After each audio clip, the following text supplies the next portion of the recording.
So good morning.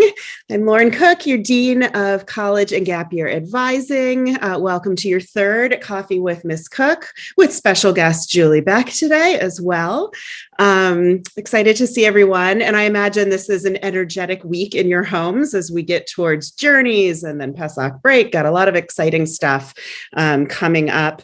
I'm going to give just a couple of heads up quickly about what will be happening after all of those adventures, so you know what's coming when they are back in school for really the month of May.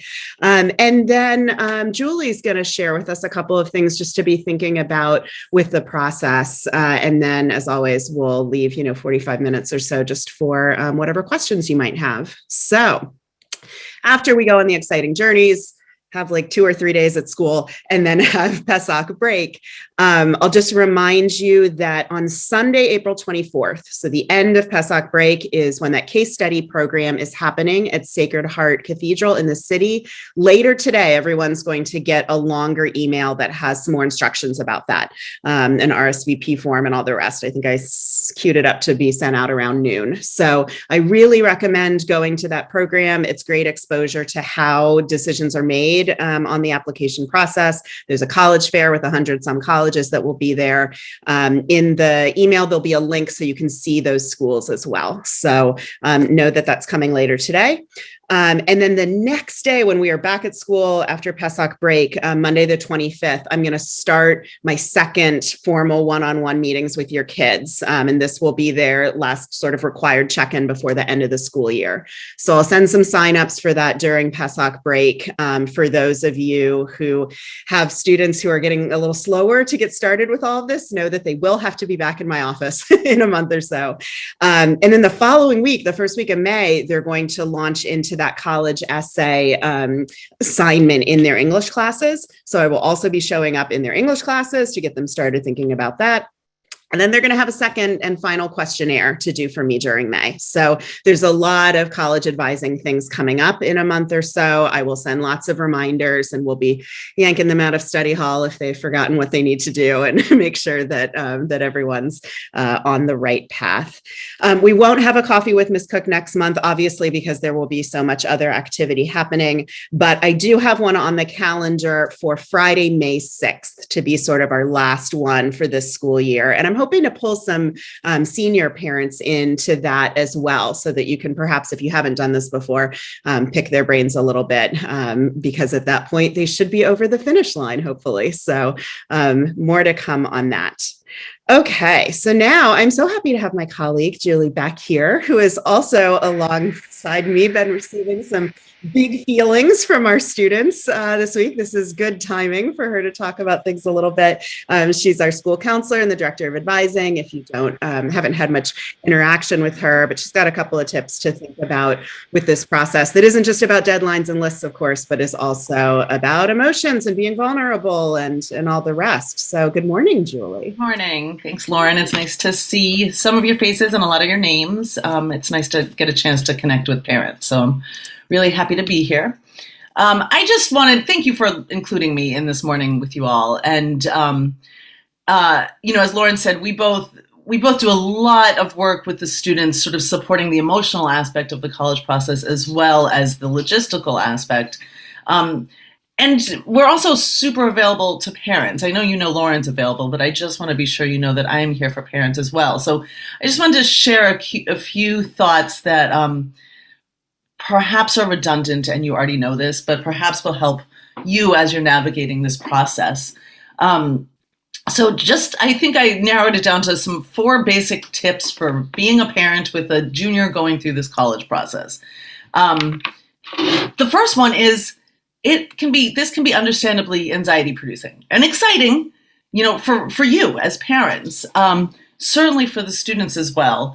But for those of you who have been in any program I've ever led before, any parenting educational program, this is going to sound familiar, but I do want to remind you of that sort of oxygen mask model of put your oxygen mask on before you put it on the people dependent on you.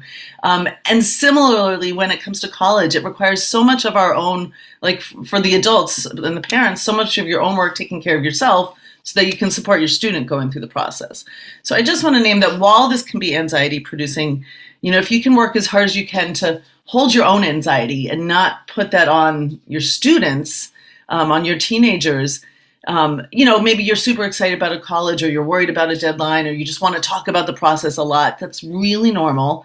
But it might be overwhelming for your teen. And so to whatever degree you can sort of temper that and talk about the college process with your own, partners and supports in your own life. And also remember that Lauren and I are here. I know you spend a lot of time talking to Lauren about logistics and lists and fit and all of that.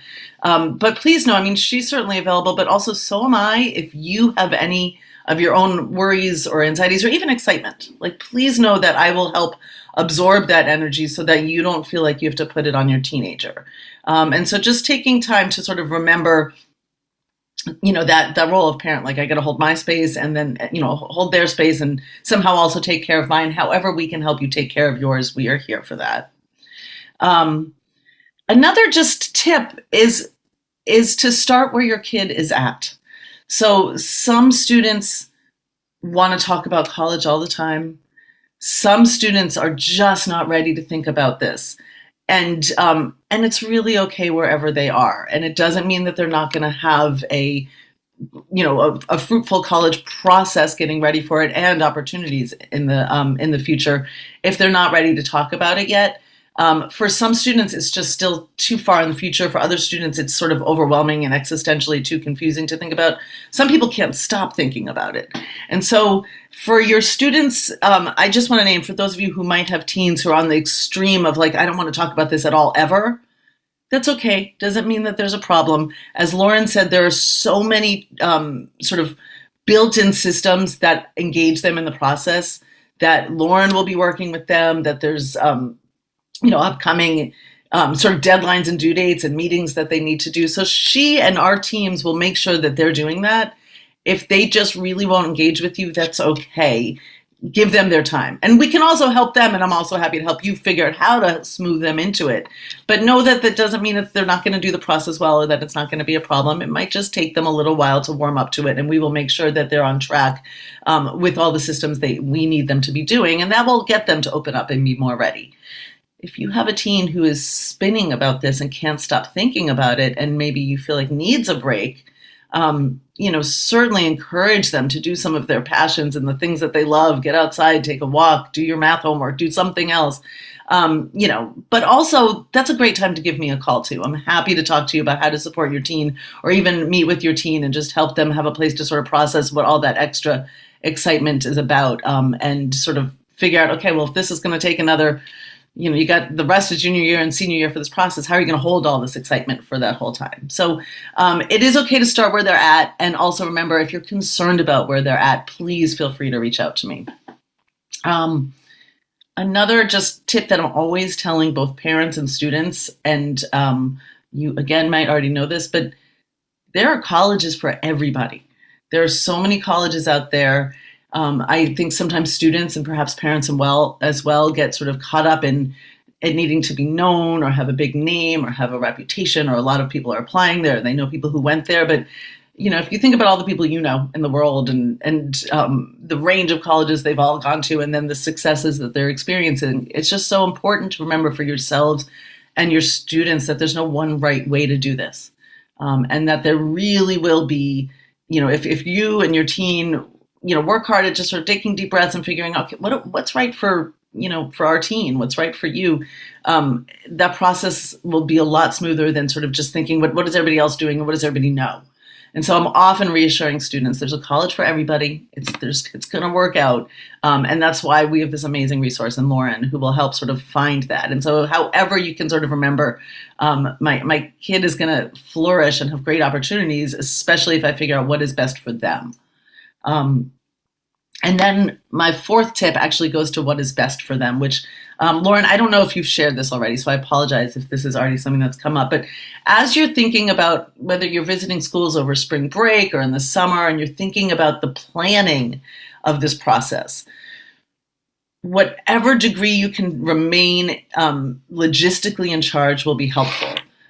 because sometimes, it might be on the team to sort of research schools or think about what they might be interested in, but it's so helpful for you to even plan like, okay, this is the part of the country we can visit for this vacation, or we're going to this school, I will call and find out what their schedule is like, or I will make the plane reservations, or I will make the schedule of it all, like the stuff that they will learn to do over the next couple of years. But they have so much to balance right now, thinking about college and still just being their students. So whatever logistical work you can do for them, still embrace them and parent them and take care of them, that will just be all the more supportive and nourishing for them. So those are 4 quick tips. 1, share your anxiety with us and save your teens from it. 2, start wherever your kid is at. 3, there's a college for everyone. And 4, help them with logistics. And then finally, 5, just call me at any point or email me if I can be helpful in any way during this process. That's me rambling for a little while. I'd love to hear what questions come up. Thank you so much, Julie. So useful. Good to remember. So with that, at exactly 8:13, we now have until 9 o'clock for whatever questions you all have. So feel free to unmute, to hit the chat for either Julie or I, whatever is on your mind at this moment. Anyone? Well, thank you so much, Julie and Lauren. It's wonderful to have you as resources. I have maybe a question that is unrelated to what was mentioned now, but it has to do with college essays, actually. That I know they haven't started thinking about it yet, but in your experience, would you say most JCHS students have sufficient resources within the school to polish their essays, or do most parents actually wind up hiring a consultant for that? Excellent question. I would say for the majority of you and your students, they have all the resources they need at JCHS. So just to give you a little preview of what's coming here, we will launch this first draft college essay writing exercise the first week of May in their English classes. This is both the AP and the at level. And they're all going to practice writing a common application essay. So the Common App has 1,000 some colleges on it, including many public schools and most private schools. Most of our students end up needing to have one Common App essay and then probably do some writing for the UCs. Those are the 2 big things. So they start with this Common App essay, 650 words. And I come to all of the English classes and do a little setting the stage for them, giving them some do's and don'ts about it. And I've met with and worked with all of the junior English teachers as well about the goal that we're looking for. And they're going to look at some samples, some examples of what these essays look like, take a stab at it. Know that your student may not want to share that writing with you. It's okay. You can always check in with me and sort of find out, all right, how are they doing? How's the mark going? They might give you every breathless, word of it and want you to help them edit it. And know that first draft, we'll keep this between us here on Zoom, it might be a mess, right? And so don't panic, right? That's the other thing, is that sometimes parents are calling me in a flurry saying, this is the wrong topic, they shouldn't be doing this, or, this isn't, and that's okay. That's why we're sort of like working out this muscle, right? And so by the time, and hopefully they do some work over the summer and keep thinking about it, I'm going to keep nudging them, whether we return to that piece that they started in their class or whether they scrap it and start with something new. But again, there'll be some markers along the way for them to keep working on polishing that writing. So ideally, as we go into the fall, they've got something pretty good headed into August, September for the Common App, and we can turn our attention to other things. And I work all summer. So while there are, a lot of faculty that are off during the summer, I'm not one of them. There are like 8 or 10 of us that are typically in the building. And so I am available to be, working on the Google Docs with them, making comments, going back and forth, even meeting, if they ever want to come in. Although I know a lot of our students are off at summer camps or in Israel, and that's totally fine too. But generally, folks don't need other outside resources. And in fact, I sometimes see that kind of mucking things up a little bit. I've read thousands of these essays, both when I was on the college side and obviously now as a high school counselor. English faculty are also there both in junior year and in senior year to do some of the nitpicky grammatical stuff and make sure that it's all like really strong writing. And then having, whether it's one of you or another trusted adult or a friend read it over, that's really all it requires. Because when you get too many cooks in the kitchen, it dilutes their voice, right? You get too many adults in it, it starts to sound like a 40-year-old woman rather than, your 17-year-old child. We get too many SAT words in there we're trying to use. This really needs to be their work at the end of the day. And so while I know you're probably going to feel this needs to be a perfect piece of writing, in a lot of ways, colleges will see if it feels too managed and too polished, right? They're looking for the 17, 18-year-old voice. And college reps have been reading these kinds of essays for a long time and get a lot of training on it. So we don't want it to be so polished within an inch of its life that it doesn't sound like what they'd be doing in their English class. And now there are some students where there might be some executive functioning issues with kind of getting some of this stuff done on time. There might be students that have a learning profile where it makes the actual getting what's in their brain onto the page or the screen difficult. And that's where we can have some conversations about what other supports there might be. But know that our student support team, Dr. Neufeld and Mr. Cohen and all of them, we've also been talking over the last few months about having them do more purposeful work with our students in this as well. So your tuition dollars at JCHS are paying for this process. So, and yeah. Lauren, can I jump in and just add in the beginning of the process, when people are brainstorming and can't figure out what to write about, I actually often have juniors and seniors talking to me about that, usually more so seniors in the fall. But if your student is confused or just sort of wanting to sort of figure out what's meaningful and what can I write about, or how do I talk about some hard things possibly, please know I'm another resource that can help them sort of unpack where they might go with that essay. Absolutely. That's fantastic. Thank you so much, both of you. Yeah, Elle has her hand up. Hi, thanks. I'm sorry, my camera off. I'm driving. But yeah, thank you both. It's so helpful. Thank you, Ms. Beck. It's really hard to manage our own anxiety. I've already broken some of those tips, so very helpful. But related to the last question, you were talking about summer, and it's great to know, Ms. Cook, that you're going to be available this summer. How much do you expect kids to get done? And as you know, I have a kid who likes to get things done early. Can they get a lot done this summer? And do you advise pro or against that?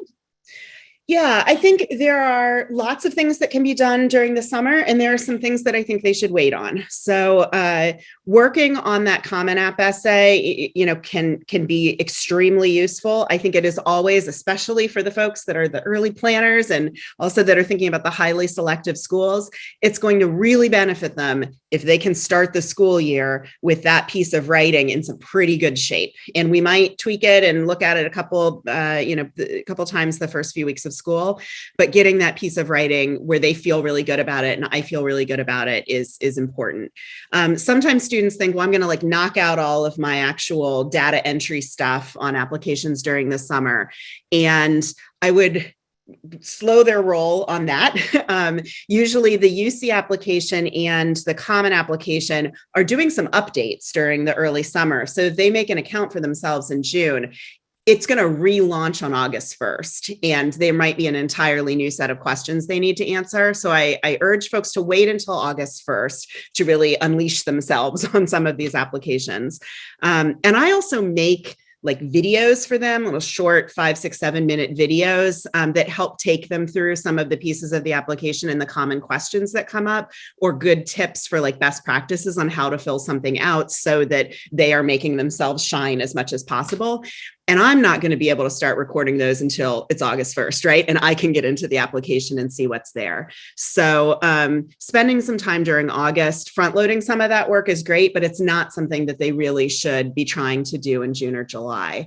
But the researching of schools, the visiting of schools, the thinking about the list, the doing that self-reflection on what they're looking for, that's all great summer activities and could be done at summer camp. You can be asking some of your friends if they might be in college or they're in a college search, what they're looking at. So collecting data in all of the spaces that they're in can be really useful. So I hope that helps. Yeah, that's super helpful. Thank you for that. And I can ask a second question unless someone else is waiting to ask a question. Sure, go for it. Okay, my question is, what's your impression of how college admissions is shaking out this year, especially in terms of UCs? I heard that several kids got into UCLA a few days ago, so I'm hearing some bits and pieces from Gabby, but I'm curious, has it been more sort of selective and competitive than you expected? Are they taking more California kids at the UCs like they said they would? What's your sense of how things are playing out? Yeah, we're still very much in motion. Like UC Santa Barbara comes out today, and Berkeley comes out on Thursday. So we're still in the middle of it. But I will say, I do know that system-wide, the UC is up in applications as they were last year. I think some of this is related to the test blind policy, right? And it looks like they are up from out-of-state applicants, international applicants, not just California residents. And so we are seeing the impact of that in terms of the percentage of our applicants that are getting into each campus. It is more selective as far as I can tell this year. Again, I don't have like hard numbers yet because I'm still trying to get these kids to update score and let me know what's happened. Some of them are coming into my office or emailing me and telling me, but other folks I'm having to drag it out of them. No one loves to come in and be like, I got denied. So I'm collecting the data on that. But I will say, yes, we have had students, as far as I can tell right now, that have gotten in everywhere except for San Diego. I know we've got some kids on the wait list there, but they have also historically been a little bit more tough on us. Are we having as many kids get in as in past years? No. So more to come on all of that, but everything gets a little bit more selective each year, and this year was no exception to that, if that's useful. So that's where we're at. Thank you so much. Yep, more data to come. Linda, looks like you have, or Lida, I want to make sure I'm saying your name right. Hi, sorry, I'm slow on the unmute. No worries. Start my video.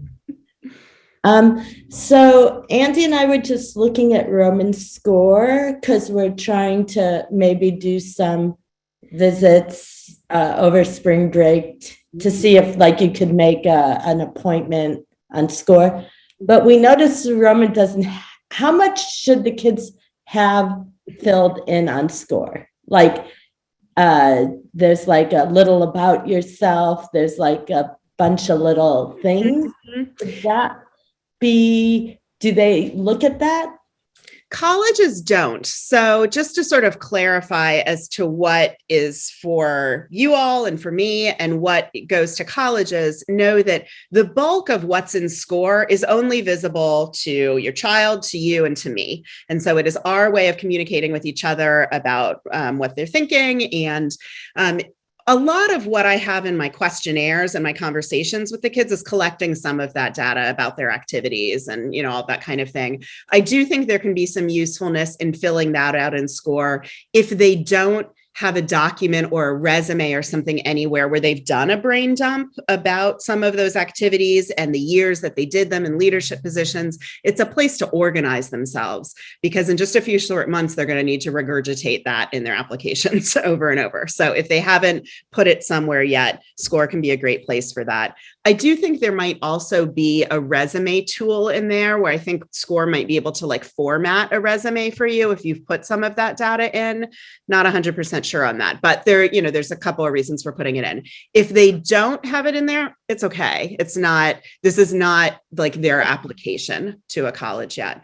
In terms of what colleges can see, it's very little. But if your student is following a school or has it on the, I think I'm going to apply list, the applying list, what a college can see is, say, USF, they can see if 10 kids at JCHS are following USF and 3 say they're probably applying, but they have no data on names, on emails, on any of that, so that they can ping your student through SCORE. They can send a generic message learn more about USF. Here's the sign up for our info session. Your kid might be getting some messages like that through SCORE, but they can't tell that it's Roman and what Roman's GPA is or any of that stuff. So it's very surface level, but just trying to help colleges have some more targeted communication with students, and then let students decide whether they're going to engage or, ignore it. It's up to them. And then I have one more quick question, and maybe it's an offline question, but how many times a week, I guess a month or so, do you meet with them? And for instance, Roman is kind of all of a sudden interested in a very, very reach school, I think. You know, I've also was dyslexic and was told by my mom, you could do anything you want. You just have to put your mind to it. So I don't want to be negative, but I also want, we're trying to figure out how to be realistic and not be negative, or let you have those conversations. Like, I don't know if he's told you what school he's kind of interested in. So I'm just trying to figure out how, if you could help navigate, are those things you could help navigate? Absolutely. And know that I slide into what I sometimes refer as crushing their dreams gently. So it really, we have a lot of data to come yet about how they're going to land the end of this school year in terms of their grades. Some students may be taking tests this spring, and that'll be another data point we'll use to kind of predict the admissibility of certain schools or not. So I don't actually put on their college list anything they've got that they're following or that they're applying to and score. Some of that, I think it's a reach. I think it's a possible. I think it's a likely until June. So when the school year is officially ended and we see where the grades landed, we'll have a slate of classes for senior year and maybe a test score, where then I will go in and put indicators on there, and I will email them and CC you all to say, like, my predictions are in. If you want to talk about them, because there's often, a reaction to them sometimes, that I'm happy to do that. We will also chat when we have those meetings that start after Pesach break, and I'll look at what's in score, and we'll talk a little bit about if they visited anywhere, if they've got some front runners in mind. And I will try and soften expectations if I feel like something is going to be, way outside their realm. I'm never going to tell a student they can't apply somewhere, but what I am going to say is that they have to have some likelies and possibles on their application list as well. I want them to shoot for the moon, and I want them to go to college, right? And so we're going to try and have all of those things in the mix. But know that I'm not meeting like daily or weekly with your students right now. We've had some conversations as we've been going through course scheduling and whatnot. But really this week, I'm awash in seniors as they're getting their decisions. And a lot of students are very focused on the fact that like journeys are happening really soon. And so their brains are in wrap up my schoolwork, complete that packing list, and let's get on a plane. So, thank you. Yep. And I just want to acknowledge there's one question in the chat before I get to you, Daniela.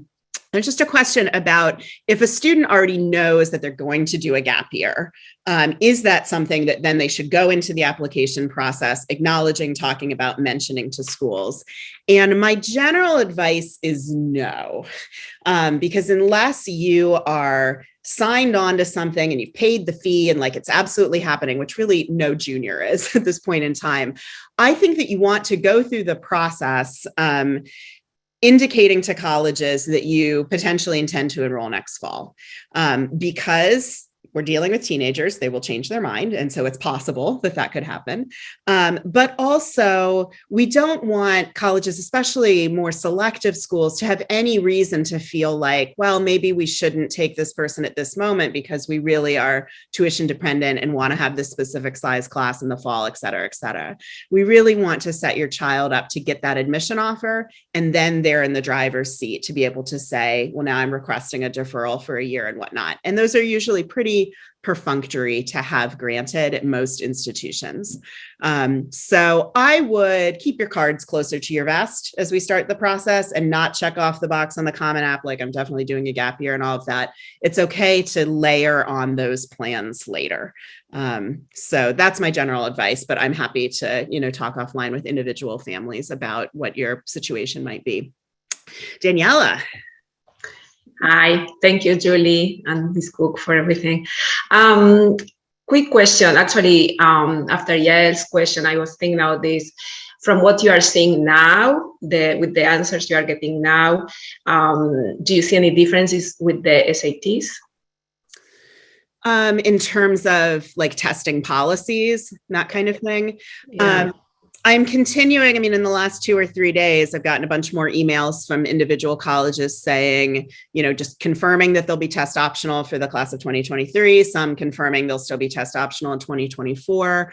I have not yet begun to receive from colleges. We'll usually get sort of a recap of the cycle and say, so this year, 60% of our students exercise that test optional option and didn't submit scores. And of the kids we admitted, maybe 57% didn't have a test score. So last year I got a lot of granular data like that. Those haven't started to come out yet because, again, we're still in the process. This is the month of notifications. So if I start to see, last year those numbers were very close to each other. It looks like colleges were working very hard to be equitable in terms of who submitted scores and who didn't, and not having that have a big impact on admission decisions. TBD about whether that will still be the case this year. I'm guessing that it will be. I mean, everybody recognizes we're still really in this pandemic, and that a lot of schools that went test optional are moving into making that permanent or even moving into the test-free zone. But I will definitely, hopefully in our May coffee, be able to give you more of a retrospective on what happened this year and what I think it will mean for what your kids should be planning for the fall. So. Great. Thank you. Mm-hmm. What else? Got some good questions. I will just follow up. I know I emailed everyone about the shenanigans happening with Berkeley and their lawsuit and all the rest. And shortly after I sent out, the news report about what they were going to do to mitigate, all of the lawsuit stuff, then Sacramento passed a bill that puts off the impact of that lawsuit and them having to hold back a number of admission offers for 18 months or something. So it does look like Berkeley is going forward as normal with the decisions they'll be sending out on Thursday. So we'll see how this whole battle between some residents and the UC continues. But for now, it doesn't look like they're going to have a 2% admit rate this year, which I think they're pretty pleased about. So, yeah. Hi, I have one question, or I'm not sure if it's going to be a question, both for Julie and Lauren. Hi, Julie. I'm Abby's mom. So it was very helpful to hear that we are allowed to help logistics, because I felt like I did so much collecting data, how to apply kind of thing for Abby, and I was exhausted, and then I started thinking, no, this isn't my job. But so it's good to hear that is okay for me to do. The question is, how do I balance, if Abby said oh, this is a wonderful school, or whatever, so passionate, then I will try to collect whatever the things that they need in order to apply. But sometimes I'm not sure, am I doing too much, or is this the right amount of help that I'm giving to him?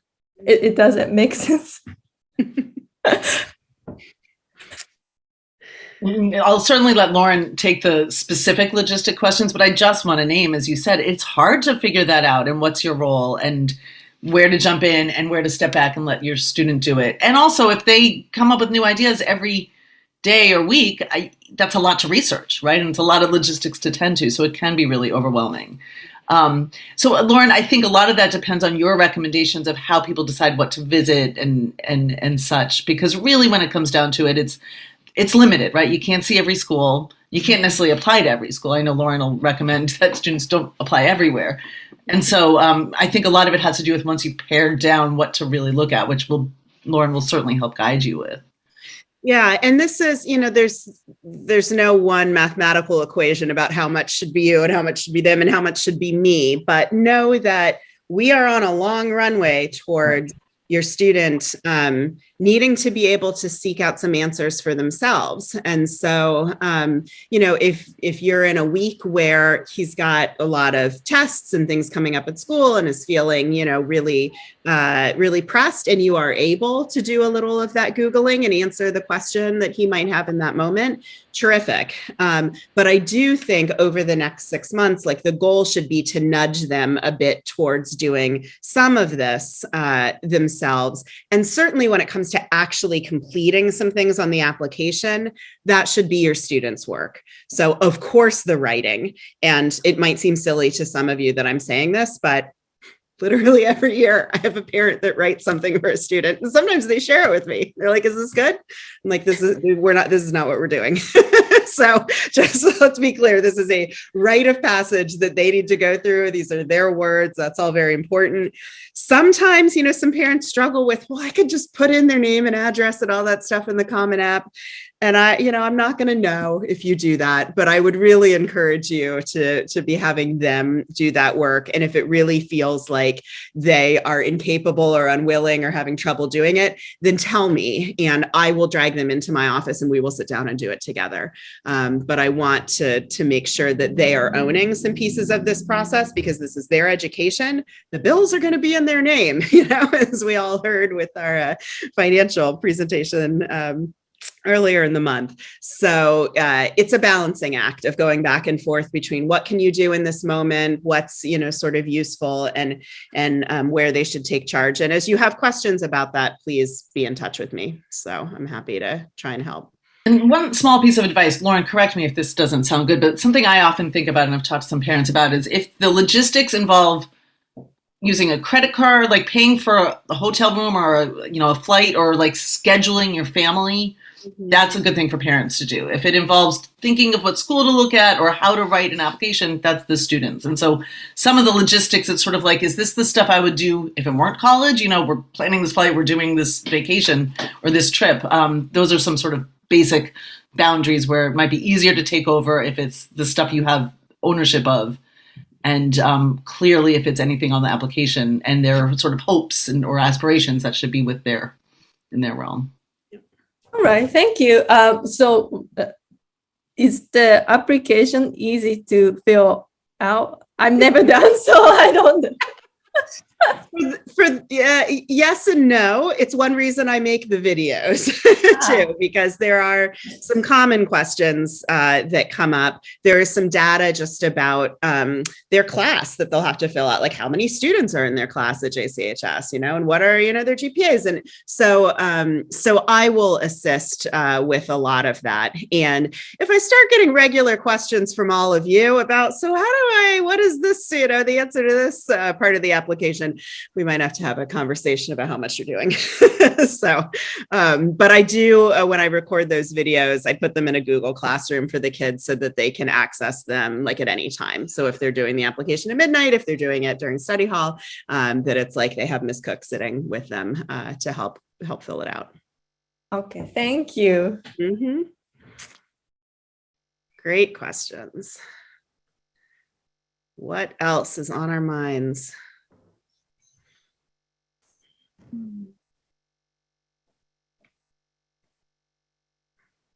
I hope some folks are thinking about getting on some campuses potentially during spring break. And Daniela, you unmuted. Do you have a question? Oh, no, sorry. I was just starting to vamp. Want to make sure I didn't talk too long. But if you are thinking about some spring break visits, or if you haven't and you've got a little free time, keep in mind that you don't have to get on a plane and go to the East Coast and do formal visits. You certainly can. I'm going to be in New York for part of spring break. I'm going to check out NYU and Columbia and Barnard and some places I'm excited about. But you can go to a UC. You can go to St. Mary's over in Moraga. You can go down to Santa Clara. You can go to places that could be stand-ins for places that your kids might be thinking about outside of the immediate area, just to get a sense of the small private suburban institution, the large public university, the small liberal arts college. And especially if your child is not fully locked into this process yet, it can be helpful for them to get on a campus and see the energy and see the students and see a student center and eat a meal and just begin to envision themselves taking this next step, even if it's not a place that any of you feel particularly like wedded to specifically. So All right, just going to check the chat.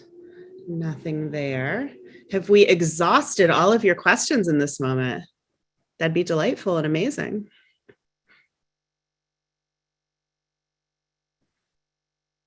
All right, well, maybe. So I'll just again remind you, case study program, really, really useful. Everyone and the parents can attend as well as students. You are split up. So you'd be with other parents. And this is the 10 private schools in San Francisco proper. You go through a mock admission committee exercise. It's led by 2 real admission officers that are there. And then there's a college fair afterwards. So super useful. Julie's just thrown her email in the chat. So please take that down if you want to contact her. I will be checking in with your students quite a bit in late April and May. Please continue to read your emails from me. Sorry if sometimes it might feel excessive. It's only going to get worse as we go into the next few months, but we're going to keep them on track. And I am hopeful that I might see some of you at some things, arts evening and, events in May and all the rest. But hopefully you know where to find me if you need me until then. And please know that I am not going on a journey. I was going to be going to Israel, but for some logistical reasons, I'm not. So I do have appointments available on my calendar next week and some that first week of April if you do want to have a Zoom, especially while your kids are not in the house. So, and Julie. Well, I see Lita's hand, so let's go to Lita real quick, and then I'll. It's the beginning because I was texting with Roman, so the very beginning. Can you? Sorry, not to reiterate, but what the case thing is? So think of cases as just really applications. So you are doing a mock admission committee to see how, and you have some fake applications. Again, there will be an email coming out at noon today with some instructions on this, as well as links to these mock applications. And it's great if you're able to review them before the actual date on the 24th of April. It's, a good month from now.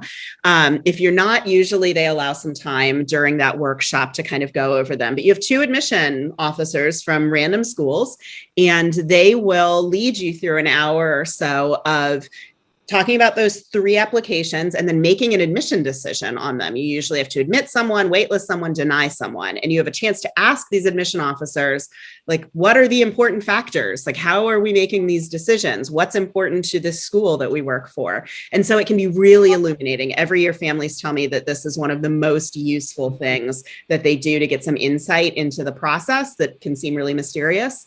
And then there's an hour college fair in the gym where there are 100 some schools from around the country. And when I worked on the college side, this was like a must-do program because everybody wants to meet with kids in San Francisco from these private schools. So it is important to reps to come out and meet your kids, and it's important for you and your family to connect with some of these folks. So if you can't make it, it's not the end of the world, but it's super, super useful for the families that are able to engage. And you have to be vaccinated, you have to be masked. There'll be stuff in my email about it because there will probably be 800 or 900 attendees to this. Again, it's all these schools in San Francisco and 100 some colleges, but super, super useful and very spread out throughout Sacred Heart's campus. So you'll be in individual classrooms with maybe 15 or 20 other parents or students, depending on who you are. I hope that helps. Yeah. And I just wanted to add, of course, if there's more questions, by all means, but if we're leading toward closing, at any point, I just want to say, not only am I here if you want to talk about anything college related, but just a reminder that I'm here for anything.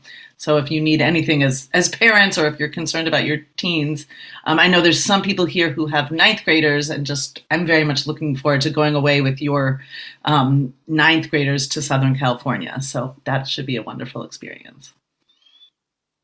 Awesome. All right. Well, good. As always, thank you for joining us this morning. I will send a recording out as soon as Mr. McDonald is able to process it for me. And look, we didn't even lose the internet today, so it's very exciting. And do the Cranes have a question? Or are you good? Oh, just wanted to say thank you. All right. Very good. Thank you so much for being here. Have a great Tuesday.